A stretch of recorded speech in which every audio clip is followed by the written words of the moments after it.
6 सितंबर 1965 भारतीय सेना सीमा पार कर लाहौर और सियालकोट तक घुस चुकी थी। भारत की ये कार्रवाई पाकिस्तान द्वारा कश्मीर में घुसपैठ का परिणाम थी। जो पाकिस्तान भारत से कश्मीर छीनने के लिए निकला था, उसकी हालत कुछ ही दिनों में लाहौर तक गंवाने की हो चुकी थी। कश्मीर की ऊंची बर्फीली चोटियों से लेकर गुजरात के रण ऑफ कच्छ और राजस्थान के चिलचिलाती रेगिस्तानों तक भारत और पाकिस्तान के बीच करीब 1.5 महीने तक जबरदस्त लड़ाई जारी रही। एक तरफ भारत था जो 3 साल पहले ही 1962 में चाइना से जंग हार चुका था, तो दूसरी ओर पाकिस्तान था जो अमेरिका से एडवांस वेपन्स खरीद कर हवा में था और 17 सालों से कश्मीर छीनने के अधूरे ख्वाब को पूरा करने के लिए बेचैन था। पाकिस्तान द्वारा थोपे गए इस भीषण युद्ध में पाकिस्तान के पास भारत से कहीं ज्यादा बेहतर हथियार और लड़ाकू विमान थे, लेकिन भारतीय फौज ने अपनी बेहतर रणनीति, अदम्य साहस और मजबूत इरादों से पाकिस्तान को मुंह तोड़ जवाब देते हुए भारतीय तिरंगे को झुकने नहीं दिया था। भारतीय सेना में ये जज्बा प्राइम मिनिस्टर लाल बहादुर शास्त्री ने भरा था, जिन्होंने बीच युद्ध में देश को संबोधित करते हुए कहा था, तलवार की नोक पर या एटम बम के डर से कोई हमारे देश को झुकाना चाहे, दबाना चाहे, ये देश हमारा दबने वाला नहीं। हुआ भी बिल्कुल वैसा ही। भारतीय सेना ने न केवल भारतीय सीमाओं में घुस आए पाकिस्तान को जोरदार टक्कर दी, बल्कि पाकिस्तान के अंदर घुसकर उसे घुटनों पर ला दिया। भारतीय सेना ने 2 तरफ से पाकिस्तान में दाखिल होते हुए कुछ ही दिनों में उसके कई जरूरी इलाकों को अपने कब्जे में ले लिया, जिनमें स्ट्रेटेजिक रूप से बेहद इंपॉर्टेंट बुर्की विलेज भी शामिल था, जिसे कब्जे में लेकर इंडियन आर्मी ने जीत के प्रतीक के रूप में वहां के पुलिस स्टेशन के ऊपर इंडियन फ्लैग को फहरा दिया था, जहां से लाहौर का फासला केवल 14 किलोमीटर का ही रह गया था। लेकिन सोचने वाली बात यह है कि हमेशा डिफेंसिव अप्रोच अपनाने वाला भारत आखिर कैसे पाकिस्तान में घुसकर उसके इलाकों को अपने कब्जे में लेने लगा था। भारत और पाकिस्तान के बीच आखिर 1965 का ये युद्ध हुआ ही क्यों था, और आखिर इस वॉर में अपर हैंड होने के बावजूद भारत क्यों सीज फायर के लिए राजी हो गया था। Several thousand Pakistani soldiers, fully armed but clad in civilian clothes, crossed into Jammu and Kashmir. In this area, in 1965. Hello, 6-5 for all stations 3. Target uniform 1-1-5-3. Many battles were fought. 9-3 Roger out. Uniform target. Many lives were lost. अगर तलवार की नोक पर या atom bomb के डर से कोई हमारे देश को झुकाना चाहे, दबाना चाहे, ये देश हमारा दबने वाला नहीं।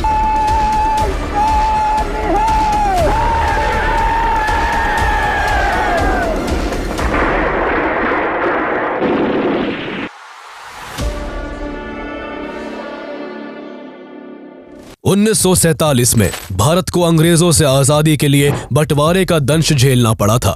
मुस्लिम लीग की अलग देश की मांग के कारण जहां पाकिस्तान अस्तित्व में आया, तो वही उस समय अंग्रेजों ने देश में मौजूद सभी प्रिंसली स्टेट्स को उनकी सुविधा के हिसाब से दोनों देश में से किसी एक को चुनने या फिर इंडिपेंडेंट रहने का ऑप्शन दे दिया था। ऐसे में जम्मू एंड कश्मीर के राजा हरि सिंह ने भारत और पाकिस्तान के साथ स्टैंड स्टिल अग्रीमेंट की पेशकश कर जम्मू एंड कश्मीर को एक इंडिपेंडेंट स्टेट डिक्लेयर कर दिया। लेकिन पाकिस्तान जम्मू एंड कश्मीर को अपने साथ मिलाने के लिए उतावला था, जिसके लिए उसने पहले राजा हरि सिंह को डराया धमकाया। फिर भी बात नहीं बनी तो 22 अक्टूबर 1947 को पाकिस्तान की सेना ने कबायली लड़ाकों के साथ मिलकर कश्मीर पर हमला कर दिया। हजारों की तादाद में मासूम लोग मारे जाने लगे, सड़कें खून से रंग दी गई। ऐसे में बचने का कोई मौका ना देख हरि सिंह ने भारत से मदद मांगी। भारत मदद के लिए अपनी सेना को जम्मू एंड कश्मीर तभी भेज सकता था जब वो ऑफिशियली इंडिया का पार्ट होता। इसलिए राजा हरि सिंह ने 26 अक्टूबर 1947 को इंस्ट्रूमेंट ऑफ एक्सेशन साइन कर दिया, जिसके बाद जम्मू एंड कश्मीर भारत का एक अभिन्न अंग बन गया। इसके बाद भारतीय सेना कश्मीर में घुसकर कार्रवाई करते हुए पाकिस्तानी घुसपैठियों को बाहर खदेड़ने लगी, लेकिन तब भी कश्मीर का काफी हिस्सा पाकिस्तान के कब्जे में था। ऐसे में इसे जल्दी सुलझाने के लिए प्राइम मिनिस्टर पंडित नेहरू द्वारा इस मुद्दे को यूनाइटेड नेशन में ले जाने से यूएन ने रेजोल्यूशन 47 पारित कर दोनों देशों के बीच लाइन ऑफ कंट्रोल तय करते हुए 1 जनवरी 1949 को दोनों देशों के बीच सीज फायर डिक्लेयर कर दिया। जिसके बाद भारत के पास जम्मू और कश्मीर का 2/3 हिस्सा ही रह सका, जबकि बाकी बचे 1/3 हिस्से पर पाकिस्तान का कब्जा हो गया, जिसे पाकिस्तान ऑक्यूपाइड कश्मीर POK के नाम से जाना जाता है। इस कब्जे के बाद भी पाकिस्तान की ओर से रह रहकर कश्मीर में उकसावे भरे घुसपैठ किए जाते रहे। इधर 1960 तक चाइना भारत के अक्साई चिन और अरुणाचल प्रदेश पर अपना क्लेम कर धीरे धीरे अपनी सेना को भारतीय सीमा के पास मोबिलाइज करने लगा था, जिसके 2 साल बाद ही 20 अक्टूबर 1962 को चीनी सेना लद्दाख और अरुणाचल प्रदेश में घुसपैठ कर भारतीय सीमा में घुस आई, जिससे दोनों देशों के बीच एक घमासान लड़ाई शुरू हो गई। इंडियन आर्मी काफी बहादुरी से लड़ी, लेकिन इस वॉर में इंडिया को हार का सामना करना पड़ा था। इस युद्ध में मिली हार के बाद भारतीय सेना ट्रांजिशन फेज से गुजर रही थी। वॉरफेयर टैक्टिक्स और प्लानिंग बदली जा रही थी और इंडियन गवर्नमेंट द्वारा न्यू और एडवांस वेपन्स को खरीदने के लिए बाहरी देशों का रुख किया जा रहा था। एक तरफ भारत अपनी सुरक्षा को लेकर काफी सोच विचार में लगा हुआ था, तो दूसरी तरफ अमेरिका और सोवियत यूनियन कोल्ड वॉर के बीच साउथ एशिया के देशों को अपने पाले में लाने का प्रयास कर रहे थे। लेकिन भारत ने किसी भी गुट का हिस्सा ना बनते हुए न्यूट्रल रहने का फैसला किया, लेकिन मिलिट्री इक्विपमेंट की डील सोवियत यूनियन से की। ये बात अमेरिका को पसंद नहीं आई थी, जिसका फायदा सीधे सीधे पाकिस्तान उठाना चाहता था। उस समय तक सोवियत एशिया के कई हिस्सों में अपने इन्फ्लुएंस को बढ़ा चुका था। ऐसे में अमेरिका की नजर ऐसे देशों पर थी जहां वो अपनी पकड़ बनाकर एशिया में बढ़ते सोवियत इन्फ्लुएंस को काउंटर कर सके। ऐसे में अमेरिका को साउथ एशिया में पाकिस्तान सबसे फायदे का देश लगा, इसलिए दोनों देशों के बीच जल्द ही मजबूत रिश्ते की शुरुआत हो गई। इस दौरान अमेरिका पाकिस्तान को बड़े पैमाने पर इकोनॉमिक और मिलिट्री एड देने लगा, जिससे पाकिस्तान की आर्मी के पास काफी एडवांस वेपन्स हो गए थे, जो उस समय इंडियन आर्मी के वेपन से काफी बेहतर थे। अमेरिका से सप्लाई होने वाले हथियारों में पैटर्न टैंक्स, F-86 सेबर और F-104 स्टार फाइटर जैसे लड़ाकू विमान शामिल थे। अपनी इस बढ़ती ताकत से पाकिस्तान को पंख लग गए थे और वो फिर से कश्मीर को पाने का ख्वाब देखने लगा था। उस समय पाकिस्तान के प्रेसिडेंट जनरल मोहम्मद अयूब खान थे, जो 1958 में मिलिट्री कू करके सत्ता पर काबिज हुए थे। तभी से पाकिस्तान में कॉन्स्टिट्यूशन को डिसॉल्व कर वहां मार्शल लॉ लगा दिया गया था, जिस कारण सेना की मर्जी के बिना पाकिस्तान में पत्ता भी नहीं हिल सकता था। इस ज्यादती से पाकिस्तान की जनता में अयूब खान के खिलाफ गुस्सा था, इसलिए वो कश्मीर पर हमला कर जनता का ध्यान भटकाना चाहते थे। सबसे पहले 1964 में पाकिस्तान में कश्मीर पब्लिसिटी कमेटी बनाई गई, जिसका काम पूरी दुनिया के सामने कश्मीर की इमेज को एक पीड़ित राज्य के रूप में दिखाना था।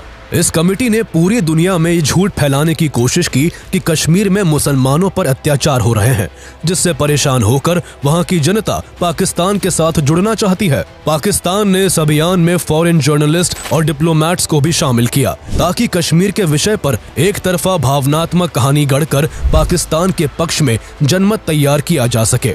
इसके बाद वहां पाकिस्तानी घुसपैठियों ने लोकल लोगों को भारत के खिलाफ भड़काना शुरू कर दिया। पाकिस्तान की इस हरकत से भारत के उससे रिश्ते फिर से खराब होने लगे थे। दोनों देशों के बिगड़ते रिश्तों के बीच 27 मई 1964 को प्राइम मिनिस्टर पंडित जवाहरलाल नेहरू की डेथ हो गई, जिनके बाद बेहद सादगी और अहिंसा के मार्ग पर चलने वाले लाल बहादुर शास्त्री इंडिया के प्राइम मिनिस्टर बने। इंडिया की ये सिचुएशन पाकिस्तान को एक मौके के रूप में दिखाई दी। अयूब खान लाल बहादुर शास्त्री को एक कमजोर प्राइम मिनिस्टर के तौर पर आंकते थे, इसलिए उन्होंने शास्त्री जी के पीएम बनने के कुछ महीने बाद ही 1965 के शुरुआती महीने में गुजरात की सीमा के पास एक 18 मील लंबी सड़क बना दी, जो भारत के रण ऑफ कच्छ में कई जगह करीब 1.5 मील अंदर तक जाती थी। अपने बॉर्डर के अंदर पाकिस्तान द्वारा सड़क बनाने का भारत ने जब विरोध किया, तो पाकिस्तान ने यहाँ इन्फिल्ट्रेशन और बढ़ा दी। इसके बाद भारत ने यहाँ नजर रखने के लिए मार्च 1965 में सरदार चौकी बना दी, जिससे पाकिस्तान ने गुस्से से बौखलाकर 9 अप्रैल 1965 को रण ऑफ कच्छ पर अपना क्लेम करते हुए यहाँ ऑपरेशन डेजर्ट हॉक शुरू कर दिया। Pakistani army Rann of Kutch में घुसकर शालीमार चौकी, सरदार चौकी और जंगल चौकी पर आक्रामक हमले करने लगी। अचानक से हुए इस हमले में भारत को शालीमार चौकी पर हार का सामना करना पड़ा, लेकिन सरदार चौकी पर भारत के CRPF के जवानों ने पाकिस्तानी सेना को जोरदार टक्कर दी उस समय भारत पहले से ही कई समस्याओं का सामना कर रहा था। बारिश न होने की वजह से देश में भयंकर सूखे की स्थिति थी। एक साथ आई इन समस्याओं का शास्त्री जी ने डट कर मुकाबला किया और उनके आदेश पर इंडियन आर्मी ने पाकिस्तान को मुंह तोड़ जवाब देना जारी रखा। ये युद्ध करीब 3 महीने तक चलता रहा। दोनों देशों के बीच युद्ध ना रुकता देख ब्रिटेन के प्राइम मिनिस्टर हैरोल्ड विल्सन ने मीडिएशन करके युद्ध को रुकवाने की पहल की, जिसके बाद 30 जून 1965 को दोनों देशों ने सीज फायर एक्सेप्ट कर लिया। इस दौरान रन ऑफ कच्छ की करीब 10% जमीन पाकिस्तान को दे दी गई, जिसके बाद दोनों देशों के बीच युद्ध खत्म हो सका। कच्छ में मिली इस छोटी सी जीत से पाकिस्तान के हौसले बुलंदी पर थे। उसे लग रहा था 1962 के युद्ध में चीन से हारा भारत कमजोर हो चुका है और पाकिस्तान के साथ अब युद्ध की स्थिति में नहीं है। इस सीज फायर के जरिए एक और पाकिस्तान युद्ध को खत्म करने का दिखावा कर रहा था, जबकि दूसरी ओर उसके द्वारा भारत पर एक और बहुत बड़े हमले की साजिश रची जा रही थी। ये साजिश कश्मीर को कब्जाने के लिए की जा रही थी। दरअसल अयूब खान को लगता था कि अमेरिका की तरफ से मिले एडवांस वेपन्स के कारण पाकिस्तान इस बार भारत को युद्ध में हरा देगा। 3 साल पहले 1962 में चाइना से हुई इंडिया की हार को देखते हुए उनका ये भरम और भी मजबूत हो चुका था। जहां पाकिस्तान पहले ही कश्मीर में घुसपैठियों के जरिए गड़बड़ी करने में लगा हुआ था, तो वही उसने कश्मीर को भारत से बिल्कुल अलग करने के लिए एक साथ 2 ऑपरेशन प्लान किए। पहला ऑपरेशन जिब्राल्टर था, जिसके जरिए पाकिस्तान कश्मीरी मुसलमानों को इंडिया के खिलाफ करके कश्मीर में एंटी इंडिया रिवॉल्ट शुरू करना चाहता था, ताकि पाकिस्तान इस दौरान गुरिल्ला ग्रुप्स की मदद से कश्मीर में इंपॉर्टेंट नोडल पॉइंट्स को कब्जे में ले सके। वही उसका दूसरा प्लान ऑपरेशन ग्रैंड स्लैम था, जिसके जरिए पाकिस्तान जम्मू कश्मीर के स्ट्रेटेजिकली सबसे इंपॉर्टेंट हिस्से अखनूर को कब्जाना चाहता था, ताकि कश्मीर और भारत के बीच का कनेक्शन कट ऑफ हो जाए और फिर वो कश्मीर पर कब्जा कर ले। पाकिस्तान में इन ऑपरेशंस के लिए लगभग 30,000 सैनिकों को विशेष रूप से ट्रेन किया जाने लगा। पाकिस्तान भारत से बिना एक लंबा युद्ध किए जीत हासिल करना चाहता था, इसलिए ऑपरेशन को शुरू करने से पहले वो खुफिया जानकारी जुटाने और वहां की इंपॉर्टेंट लोकेशन की पहचान के लिए अपने हजारों सैनिकों और मिलिटेंट्स को कश्मीर में भेजने लगा। सभी को कश्मीरियों की तरह कपड़े पहनाकर भेजा गया था, ताकि वो वहां की जनता के साथ आसानी से घुल मिल सके और लोकल लोगों को अपनी बातों में फंसाकर उनका सपोर्ट हासिल कर सके। ये सभी पाकिस्तानी 1 महीने तक कश्मीर में जरूरी जानकारी जुटाते रहे और इसे पाकिस्तान में बैठे अपने आकाओं तक पहुंचाते रहे। जरूरी इंटेल हासिल कर पाकिस्तान ने इस ऑपरेशन के लिए 8 से 10 highly trained special guerrilla units बनाई, जिनका नाम गजनवी, बाबर और कासिम जैसे फेमस मुस्लिम शासकों के नाम पर रखा गया था। पूरी तैयारी के बाद 5 अगस्त 1965 को पाकिस्तान ने ऑपरेशन जिब्राल्टर की शुरुआत कर दी। पाकिस्तान से करीब 30,000 पाकिस्तानी सैनिक भारतीय सीमा में घुसने लगे, जिन्हें कश्मीर के पीर पंजाल, गुलमर्ग, उरी और बारामुल्ला जैसे ऊंचे इलाकों को अपने कब्जे में लेने का ऑर्डर था, ताकि इंडिया को इस घुसपैठ की खबर लगने से पहले तक पाकिस्तानी आर्मी के पास पीक पॉइंट्स पर कब्जा होने का एडवांटेज हो। पाकिस्तान का इतिहास रहा है कि वो वॉर की स्ट्रेटेजी तो ठीक बनाता है, लेकिन जब एग्जीक्यूशन की बारी आती है उसका सारा प्लान चौपट हो जाता है। ऐसा ही तब देखने को मिला जब पाकिस्तानी सैनिक और उनके घुसपैठिए इस उम्मीद से कश्मीर में घुसे कि कश्मीरी लोग इस वॉर में पाकिस्तान को सपोर्ट करेंगे, लेकिन जैसे ही इस ऑपरेशन की शुरुआत हुई इसकी हवा निकल गई। पाकिस्तानी घुसपैठिए पंजाबी बोलते थे, जबकि कश्मीर में उसी से मिलती जुलती डोगरी भाषा बोली जाती है। इस कारण जब भी वो लोकल लोगों से बात करते वहां के लोग उन्हें पहचान लेते। इस तरह पाकिस्तान के प्लान का पर्दाफाश होने में जरा भी वक्त नहीं लगा। लोकल लोगों ने पाकिस्तान के इस घुसपैठ की खबर इंडियन आर्मी को दे दी, जिसके बाद इंडियन आर्मी ने अलर्ट होते हुए जम्मू कश्मीर के चप्पे चप्पे में छानबीन कर पाकिस्तानी घुसपैठियों को चुन चुन कर एलिमिनेट करना शुरू कर दिया।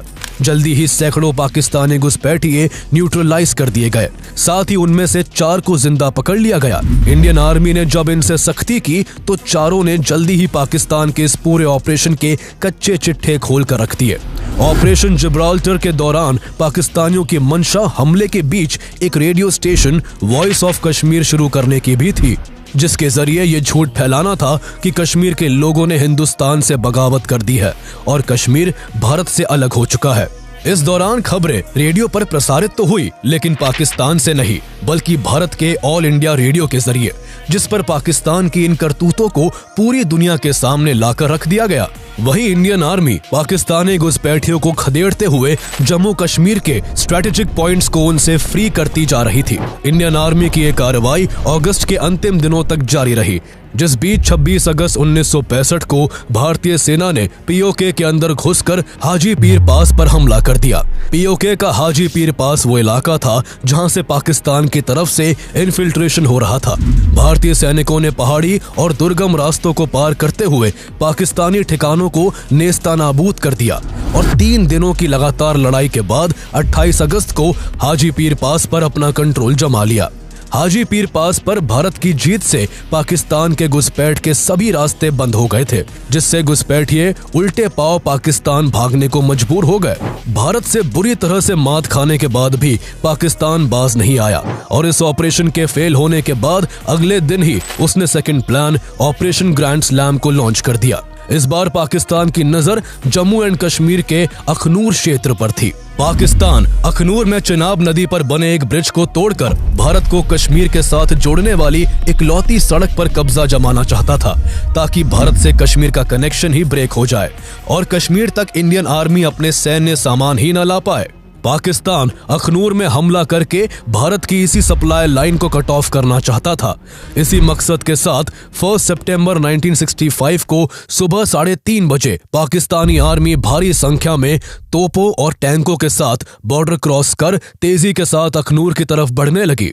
पिछले ऑपरेशन के बाद इंडियन आर्मी भी इस बार अलर्ट थी, जिसने इस हमले का तुरंत मुंह तोड़ जवाब देना शुरू कर दिया। 4 इंडियन इन्फेंट्री बटालियंस अपने AMX-13 टैंक से पाकिस्तानी टैंकों को आगे बढ़ने से रोकने में लगी थी, लेकिन उनके लिए पाकिस्तान के M47 and M48 Patton tank से मुकाबला कर पाना मुश्किल हो रहा था। पाकिस्तान के पास ये अमेरिका के advance and strong pattern tanks थे, जबकि उनके कंपैरिजन में भारत के पास थोड़े कम इफेक्टिव AMX-13 और काफी कम मात्रा में सेंचुरियन MK7S टैंक्स थे। इस कारण यहाँ धीरे धीरे पाकिस्तानी आर्मी अपनी पोजीशन मजबूत करती चली जा रही थी। सुबह के 9 बजे तक पाकिस्तानी आर्मी ने छम को अपने कब्जे में ले लिया था। जमीनी लड़ाई में भारी पड़ रहे पाकिस्तानियों को सबक सिखाने का भारत के पास एक ही असरदार ऑप्शन था और वो था इस युद्ध में इंडियन एयरफोर्स की एंट्री करवाना। हमले के पहले ही दिन डिफेंस मिनिस्टर यशवंत राव चव्हाण ने एयर मार्शल अर्जन सिंह और army chief general JN Chaudhuri के साथ एक मीटिंग की। मीटिंग के बाद एयरफोर्स को युद्ध में शामिल करने का फैसला लिया गया, जिसके बाद इंडियन एयरफोर्स के 12D हैविलैंड वेम्पायर्स और 14 डसॉल्ट मेस्टेयर फोर्स लड़ाकू विमान पठानकोट एयरबेस से छम की ओर टेक ऑफ कर गए। इसके जवाब में पाकिस्तान एयरफोर्स ने भी अपने F-86 सेबर्स लड़ाकू विमान मैदान में उतार दिए। यहाँ सेना को डिफेंसिव होते देख 3 सितंबर को प्राइम मिनिस्टर लाल बहादुर शास्त्री ने अपने कैबिनेट की इमरजेंसी मीटिंग बुलवाई। कैबिनेट और सभी मिलिट्री चीफ से इंटेंसिव कंसल्टेशन के बाद ये तय हुआ कि India all out military action लेगा और पहली बार इंडियन आर्मी LOC को क्रॉस कर लाहौर और सियालकोट को अपने कब्जे में लेगी। इसके पीछे का मकसद कश्मीर से पाकिस्तानी आर्मी का ध्यान भटकाने का था। पाकिस्तानी हिस्सों को कब्जा कर भारत इसका इस्तेमाल युद्ध के बाद बेहतर नेगोशिएशंस के लिए करना चाहता था। उसी दिन इस ऑर्डर को आर्मर्ड डिवीजन तक पहुंचाने के लिए एक डिस्पैच राइडर को भेजा गया, लेकिन उसे रास्ते में ही पाकिस्तानी आर्मी ने पकड़ लिया और इसकी जानकारी अपनी मिलिट्री इंटेलिजेंस तक पहुंचा दी कि भारत लाहौर पर हमले की प्लानिंग कर रहा है। हालांकि पाकिस्तान में इस लीड पर किसी ने विश्वास नहीं किया। उन्हें लगा कि भारत ने जानबूझकर उनका ध्यान युद्ध से भटकाने के लिए अपने डिस्पैच राइडर को पकड़वाने का नाटक किया है। इस तरह से पाकिस्तान ने इस पर कोई एक्शन नहीं लिया और भारत का ये प्लान फेल होते होते बच गया। इधर कश्मीर में घमासान लड़ाई जारी थी। पहले ही दिन पाकिस्तानी एयरफोर्स भारी पड़ती दिख रही थी। उसने इंडियन एयरफोर्स के कई वैम्पायर्स विमानों को शॉट डाउन कर अपनी एक्टिविटीज श्रीनगर से लेकर पंजाब तक बढ़ा ली थी। वही पाकिस्तानी फोर्सेस मुनावर तैवी रिवर को पार कर पहले ही छम तक आ पहुंची थी। सिचुएशन ऐसी थी कि कश्मीर भारत के हाथ से फिसलता दिख रहा था। तभी पाकिस्तान की तरफ से एक ऐतिहासिक गलती की जाती है, जो उसे बैक फुट पर धकेलने के लिए काफी थी। पाकिस्तान ने बीच युद्ध में इस ऑपरेशन को लीड कर रहे commander major general Akhtar Hussain Malik को हटाकर उसकी जगह मेजर जनरल याह्या खान को नया कमांडर बना दिया। वजह कुछ और नहीं बल्कि पाकिस्तान के इस जंग में जीतने पर प्रेसिडेंट जनरल अयूब खान का क्रेडिट किसी और के बीच ना बट जाए, इसलिए ऐसा किया गया था। उन्हें कहां पता था कि आगे चलकर ये एक बदलाव उन्हें बहुत महंगा साबित होगा। कमांडर के बदले जाने में ही एक दिन से ज्यादा का वक्त लग गया, जिससे पाकिस्तानी आर्मी कंफ्यूज हो गई और उनका अटैक कमजोर पड़ गया। इतना वक्त भारतीय सेनाओं के लिए एकजुट होकर बेटर स्ट्रैटेजी से काउंटर अटैक प्लान करने के लिए काफी था। मौके की नजाकत को समझते हुए इंडियन फोर्सेस ने अपने हमले तेज कर यहाँ के कई मोर्चों पर अपनी स्थिति बेहद मजबूत कर ली। इस बीच स्क्वाड्रन लीडर ट्रेवर किलोर ने अद्भुत बहादुरी का परिचय देते हुए अपने से कई गुना बेहतर पाकिस्तानी F-86 सेबर को शॉट डाउन कर दिया, जिससे इंडियन एयरफोर्स का हौसला कई गुना बढ़ गया था। 5 सितंबर तक यहाँ घमासान लड़ाई चलती रही, जिसमें इंडियन आर्मी ने पाकिस्तानी आर्मी को छम में ही रोककर उसके ऑपरेशन ग्रैंड स्लैम को भी फेल कर दिया। धीरे धीरे भारत को लीड हासिल करते देख पाकिस्तानी सेना का मनोबल टूटने लगा था। अपनी सेना को मजबूत स्थिति में पाकर भारत ने पाकिस्तान में घुसकर आक्रमण करने का फैसला किया। प्लानिंग के मुताबिक 6 सितंबर को भारतीय सेना लाहौर और सियालकोट पर कब्जा जमाने के मकसद से पाकिस्तानी सीमा के अंदर दाखिल हो गई। पाकिस्तान इस मामले को लेकर क्लूलेस था, इसलिए इंडियन आर्मी बिना किसी खास रुकावट के तेजी से आगे बढ़ती चली गई और कुछ ही घंटों में लाहौर के काफी नजदीक पहुंच गई।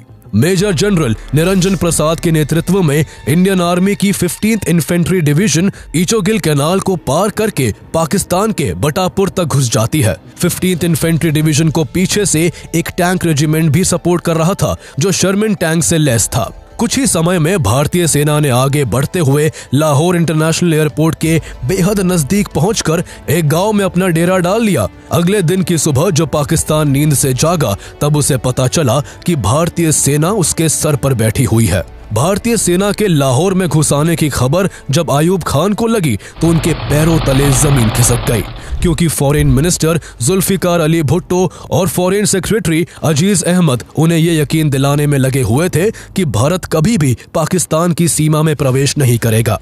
वही उनकी सोच से परे इंडियन आर्मी लाहौर के नियर बाय विलेजेस को अपने कंट्रोल में करती जा रही थी, जिसका अगला टारगेट बुर्की विलेज था, जो लाहौर से केवल 14 किलोमीटर की दूरी पर था। लेफ्टिनेंट कर्नल अनंत सिंह के नेतृत्व में भारतीय सेना ने आगे बढ़ते हुए बुर्की के आसपास की कई बस्तियों और बंकरों को अपने कब्जे में ले लिया। हालांकि बुर्की विलेज अभी भी उनकी पकड़ से दूर था, जिसे सेफगार्ड करने वहां पाकिस्तानी आर्मी भी यहां पहुंची थी, जो चप्पे चप्पे पर आर्टिलरी और टैंक तैनात कर भारतीय सेना के साथ दो हाथ करने लगी। वही 6 सितंबर के ही दिन से भारत की एक दूसरी सैन्य टुकड़ी 3 Jat regiment lieutenant colonel Desmond Hayde के नेतृत्व में डोगराई की ओर बढ़ी चली आ रही थी। डोगराई से ग्रैंड ट्रंक रोड सीधे लाहौर तक जाता था, इसलिए डोगराई को कैप्चर कर भारतीय सेना पाकिस्तानी आर्मी को मिल रही सभी सप्लाईज को रोक देना चाहती थी। 3 जाट रेजिमेंट ने दुश्मन की कड़ी सुरक्षा को तोड़ते हुए जल्दी ही डोगराई पर अपना कब्जा जमा लिया।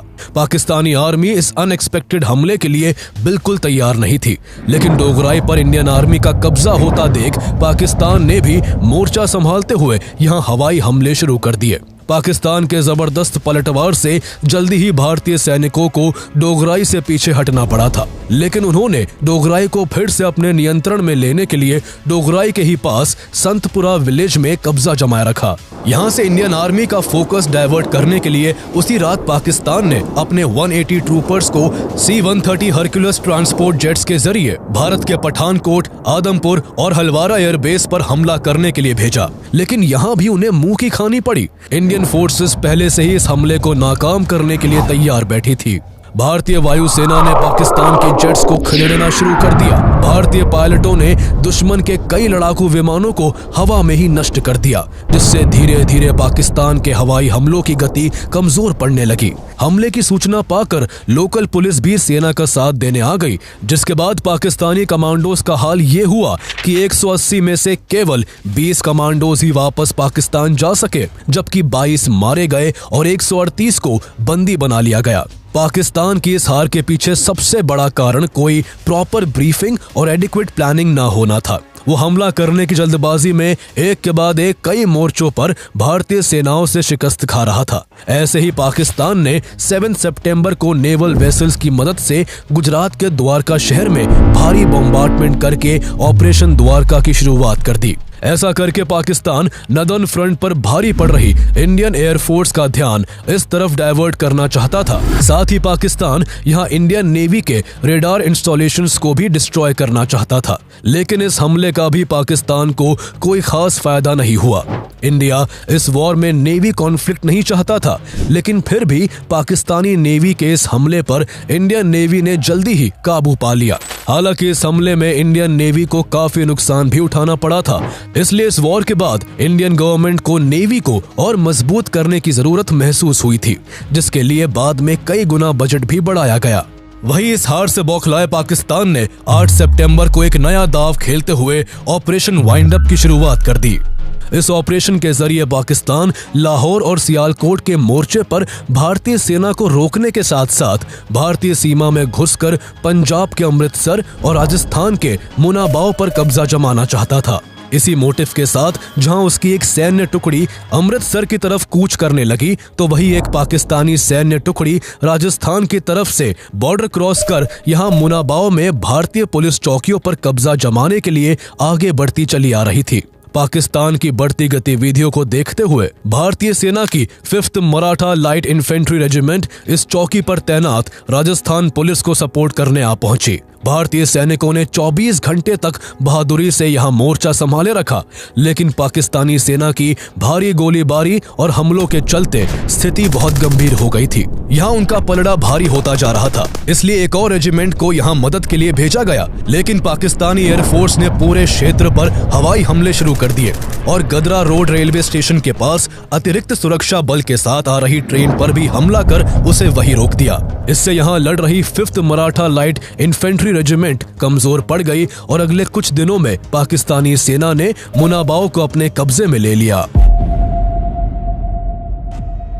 वही पाकिस्तान की दूसरी सैन्य टुकड़ी 1 आर्म डिवीजन अपने पैटर्न टैंक से गोले बरसाते हुए पंजाब के खेमखरन सेक्टर में आगे बढ़ने लगी। यह हमला इतना जबरदस्त था कि आसपास के इलाके तेज आवाजों से थर्रा उठे। जल्दी ही ब्रिगेडियर थॉमस के थियोगराज ने आगे बढ़कर यहाँ मोर्चा संभाल लिया। पाकिस्तानी अटैक को कमजोर करने के लिए उनके पैटर्न टैंकों को रोकना सबसे जरूरी था, इसलिए ब्रिगेडियर थॉमस के थियोगराज ने इसके लिए एक शानदार प्लान तैयार किया। सबसे पहले उन्होंने यहाँ एयर सपोर्ट की मांग की, जिसके बाद भारतीय पायलटों ने आर्मी को बैकअप देने के साथ साथ दुश्मनों के टैंकों को रॉकेट्स के सहारे बर्बाद करना शुरू कर दिया। इसके बाद ब्रिगेडियर थॉमस के थियोगराज ने खेमकरन के खेतों में पानी भरने के लिए वहां की एक नहर को खोल दिया, जिससे यहाँ की मिट्टी जल्दी ही कीचड़ में बदल गई और पाकिस्तानी टैंक उसमें फंसकर अपनी तेजी खो बैठे। इंडियन फोर्सेस ने इसका फायदा उठाते हुए दुश्मन और उसके टैंकों पर जोरदार धावा बोल दिया।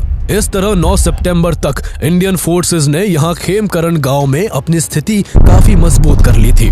यहाँ मेजर अब्दुल हामिद ने अद्भुत वीरता का परिचय दिया। वो अपनी जीप में सवार होकर पाकिस्तानी टैंकों को बर्बाद करने के लिए उसके कमजोर हिस्सों पर सटीक निशाना लगाते। इस शानदार टैक्टिक का ये असर हुआ कि एक दिन के भीतर उन्होंने अकेले ही 7 पैटर्न टैंकों को बर्बाद कर दिया। लेकिन इसी क्रम में 10 सितंबर को वो एक पाकिस्तानी पैटर्न टैंक के गोले का शिकार होकर शहीद हो गए।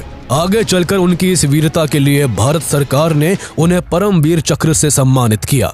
उनकी इस शानदार टैक्टिक को दूसरे भारतीय सैनिकों ने भी अपनाया और 97 पाकिस्तानी टैंकों को डिस्ट्रॉय कर यहां एक बड़ी जीत हासिल कर ली। भारतीय सेना की शौर्य गाथाओं के लिए मशहूर वर्ल्ड वॉर 2 के बाद इस लार्जेस्ट टैंक बैटल को बैटल ऑफ असल उत्तर के नाम से जाना जाता है, जिसने इस वॉर की दिशा को काफी हद तक भारत के पक्ष में कर दिया था।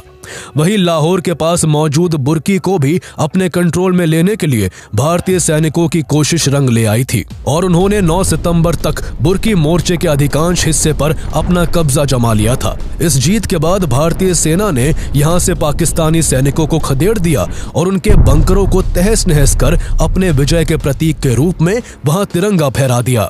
कई महत्वपूर्ण मोर्चों पर जीत से उत्साहित भारतीय सेना अपने अगले टारगेट सियालकोट की तरफ मूव कर गई। 10 सितंबर को भारतीय सेना की फर्स्ट आर्मर्ड ब्रिगेड ने ब्रिगेडियर खेमकरण सिंह और मेजर भूपेंद्र सिंह के नेतृत्व में सियालकोट के फिलौरा पर आक्रमण कर दिया। इस मोर्चे पर भारतीय सेंचुरियन टैंक और पाकिस्तानी पैटर्न टैंक आपस में भिड़ गए। भारतीय सैनिकों को पैटर्न टैंक्स को खत्म करने का तरीका पता चल चुका था, इसलिए उन्होंने यहाँ भी बैटल ऑफ असल उत्तर की टैक्टिक्स को अपनाते हुए 11 सितंबर तक 66 पाकिस्तानी टैंकों को पूरी तरह से बर्बाद कर बैटल ऑफ फिलौरा को भी जीत लिया। लेकिन इस जीत में जहां कई इंडियन सोल्जर्स की कुर्बानी शामिल थी, तो वही सबसे अहम भूमिका निभाने वाले मेजर भूपेंद्र सिंह भी इसमें बहुत बुरी तरह से घायल हो गए थे।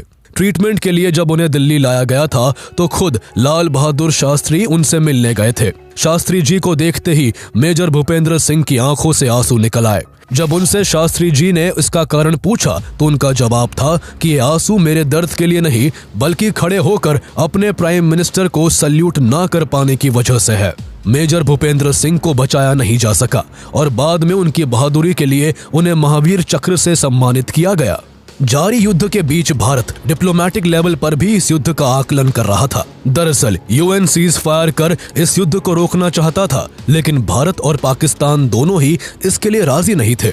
दोनों देशों को सीज फायर के लिए राजी ना होता देख यूएन सेक्रेटरी जनरल यू थांट दोनों देशों का दौरा कर युद्ध रोकने का प्रयास कर रहे थे।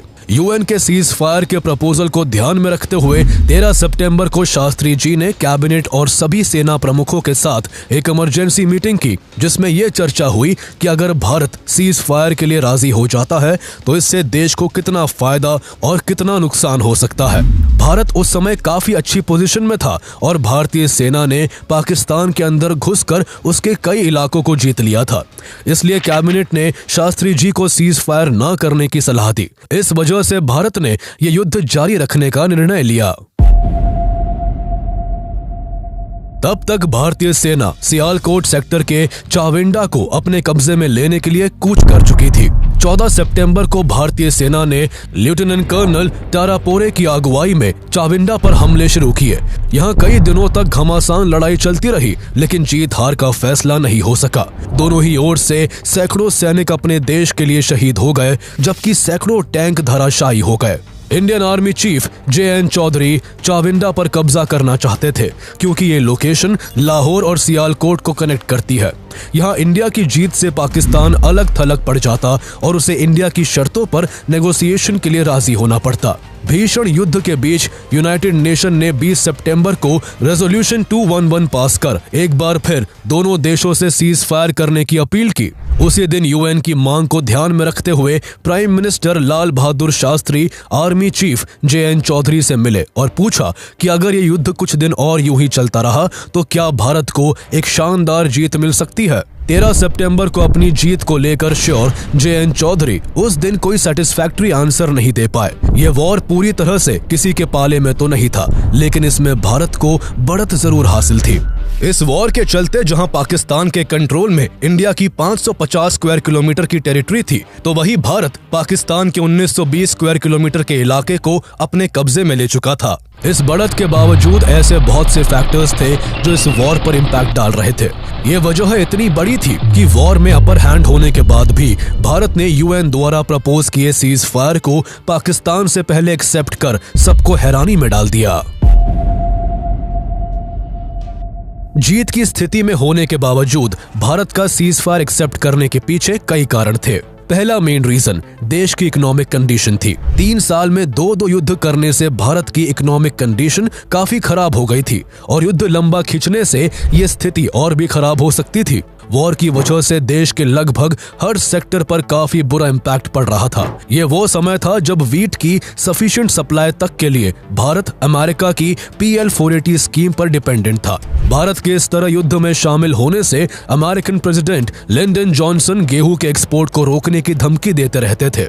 जारी युद्ध और अमेरिकी धमकियों से भारत में खाने पीने के सामानों की कीमतें आसमान छूने लगी थी।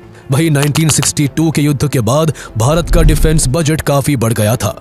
1964 में चाइना द्वारा न्यूक्लियर टेस्ट करने के बाद भारत ने भी अपना न्यूक्लियर प्रोग्राम शुरू कर दिया था, जिससे डिफेंस बजट बढ़कर गवर्नमेंट के कुल स्पेंडिंग का करीब 28% तक पहुंच चुका था। युद्ध लंबा खिंचने से ये स्पेंडिंग और भी बढ़ सकती थी, जिससे देश की इकोनॉमिक कंडीशन काफी खराब हो सकती थी। ऐसे हालात ना बन जाए, इस वजह से फाइनेंस मिनिस्टर तिरुवेल्लोर थैतई कृष्णमचारी और food and agriculture minister Chidambaram Subramaniam समेत कई मिनिस्टर्स द्वारा प्रधानमंत्री शास्त्री जी को सीज फायर एक्सेप्ट करने की सलाह दी गई थी।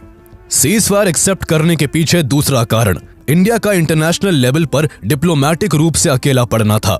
इस लड़ाई के दौरान दुनिया का कोई भी देश खुलकर भारत के सपोर्ट में नहीं आया था। यहाँ तक कि सोवियत यूनियन भी उस समय न्यूट्रल बना हुआ था और भारत पर सीज फायर एक्सेप्ट करने के लिए डिप्लोमेटिक प्रेशर डाल रहा था, जबकि पाकिस्तान के साथ अमेरिका और चाइना खड़े थे। चाइना तो कई बार इस युद्ध के लिए भारत को जिम्मेदार ठहराकर क्रिटिसाइज कर चुका था और बीच युद्ध में बॉर्डर पर अपनी सेना को मोबिलाइज कर सीमा पर गोलीबारी कर रहा था। तीसरा रीजन ये था कि इस युद्ध में 14 सितंबर के बाद भारत को कोई बड़ी जीत हासिल नहीं हुई थी। फिलौरा पर जीत हासिल करके भारतीय सेना चाविंडा को जीतने के मकसद से आगे बढ़ी थी, लेकिन यहाँ 5 दिन की घमासान लड़ाई के बावजूद भी भारतीय सेना इसे अपने कब्जे में नहीं ले पाई थी। इसके अलावा सीज फायर को एक्सेप्ट करने के पीछे चौथा कारण आर्मी चीफ JN चौधरी द्वारा बताए गए गलत आंकड़े को माना जाता है। युद्ध के बीच यूएन के 20 तारीख वाले सीज फायर प्रपोजल को लेकर जब लाल बहादुर शास्त्री अपने कैबिनेट मिनिस्टर्स और आर्मी चीफ से इसे एक्सेप्ट करने को लेकर राय मशवरा कर रहे थे, तब आर्मी चीफ JN चौधरी ने उन्हें लड़ाई खत्म करने की सलाह दी थी। उन्होंने बिना वेरीफाई किए उनसे कहा था कि भारतीय सेना के वेपन्स लगभग खत्म होने की कगार पर है, जबकि वास्तविकता में उस समय भारत ने अपने वॉर रिजर्व का केवल 14% हिस्सा ही इस्तेमाल किया था। भारत द्वारा सीज फायर एक्सेप्ट करने की पहल के पीछे पांचवी वजह यह थी कि यूएन, अमेरिका और सोवियत यूनियन की तरफ से भारत और पाकिस्तान दोनों देशों पर सीज फायर का प्रेशर बनाया जा रहा था।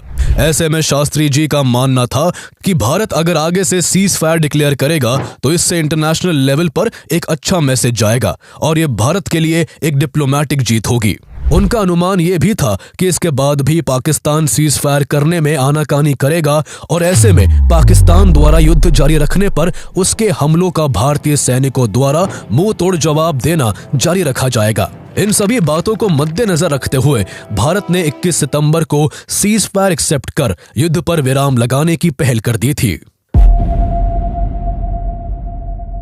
जैसा कि शास्त्री जी का अनुमान था, इंडिया के सीज फायर एक्सेप्ट करने के बाद भी पाकिस्तान सीज फायर के लिए राजी नहीं हुआ, जिसके बाद भारतीय सेना भी लड़ाई जारी रखते हुए डोगराई को फिर से अपने कब्जे में लेने के लिए आगे बढ़ गई, जिससे यहाँ इंडियन मिलिट्री के इतिहास की सबसे ब्लडीएस्ट बैटल की शुरुआत हो गई। ब्रिगेडियर डेसमंड हेडे ने अपनी सैन्य टुकड़ियों के साथ 21 सितंबर की रात को ही डोगराई पर जोरदार और निर्णायक हमला कर दिया। डोगराई इचोगिल कैनाल के पूर्वी किनारे पर Amritsar Lahore grand trunk road पर सिचुएटेड है, जो स्ट्रैटेजिकली काफी इंपॉर्टेंट था।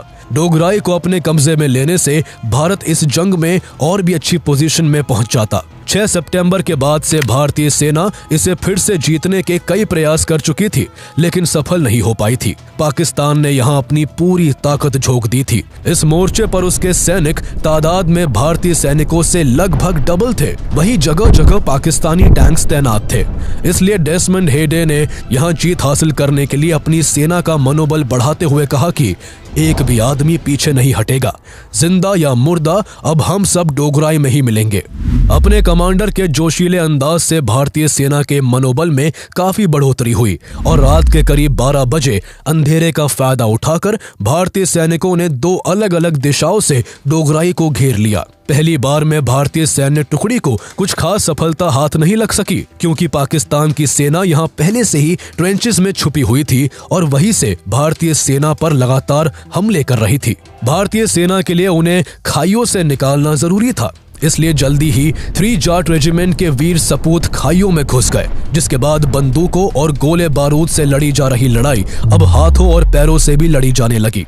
कई घंटों तक दोनों सेनाओं के बीच हाथापाई चलती रही। इस दौरान भारतीय सेना ने पाकिस्तान के कमांडर सहित उसके 108 सिपाहियों को जिंदा पकड़ लिया। दोनों ओर से सैकड़ों जवान शहीद हो गए। भारतीय सेना ने 308 पाकिस्तानी सैनिक को मार गिराया, जबकि बदले में भारत के 86 सैनिकों को भी अपने देश के लिए कुर्बान होना पड़ा।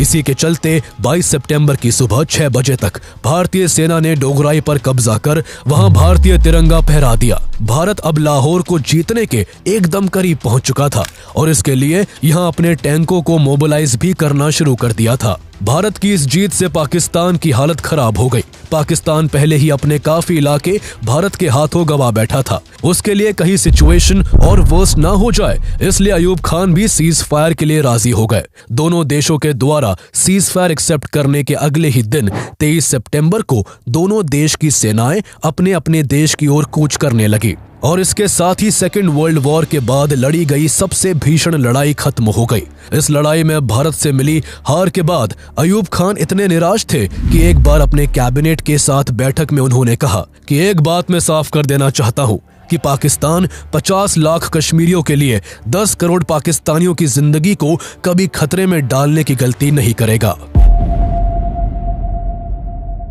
सीज फायर के करीब 3 महीने बाद जनवरी 1966 में पीस टॉक के लिए लाल बहादुर शास्त्री और अयूब खान ताशकंद में मुलाकात करते हैं, जहां दोनों के बीच ताशकंद एग्रीमेंट हुआ।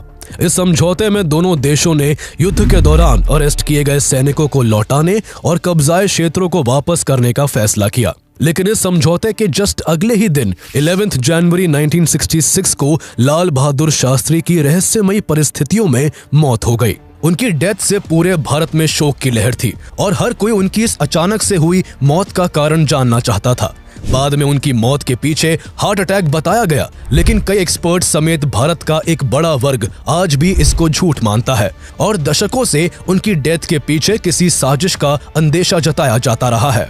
अमेरिकन इंटेलिजेंस एजेंसी के डायरेक्टोरेट ऑफ ऑपरेशंस में उस वक्त सेकंड इन कमांड रहे रॉबर्ट क्राउली ने अपने एक इंटरव्यू में कन्फेस किया था कि लाल बहादुर शास्त्री की मौत के पीछे CIA का हाथ था। इसके बारे में ग्रेगरी डगलस की book conversation with the crow में भी डिटेल से डिस्क्राइब किया गया है। भले ही शास्त्री जी हमें छोड़कर चले गए, लेकिन वो अपने पीछे 1965 वॉर में अपने साहसिक और मजबूत इरादों की महान यादें छोड़ गए, जिनकी बदौलत भारत ने पाकिस्तान के लाहौर और सियालकोट तक जीत हासिल कर पाकिस्तान को भारतीय सीमा से उल्टे पांव भागने पर मजबूर कर दिया था।